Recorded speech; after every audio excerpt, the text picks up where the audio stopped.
what I want to talk about is loans and credit cards.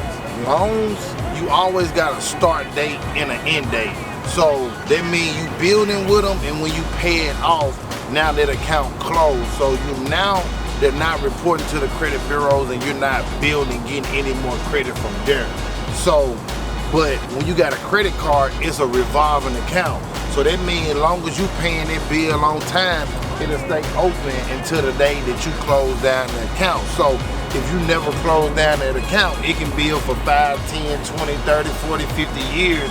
And when it comes to credit, every month your credit report gets stronger. So that means if you can't build for 1 year, 2 years, 3 years, 4 years, 5 years, how stronger can you get? You get what I'm saying? So if you want to be able to reach that 800 credit scores and stuff like that, you need a lot of accounts on there that will last on there with you, so you can keep on building.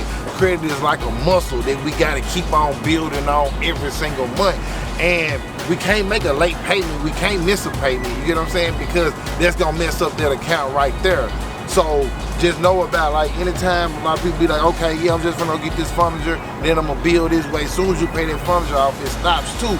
It's good to have a good credit mix, to have good different accounts on there, but make sure you got credit card accounts on there and also some loan accounts, so you mixing it up. Because if you solely rely upon a loan account, it's gonna fall off, and you'll be like, dog, why I ain't got no active credit accounts right now? It's because of that account.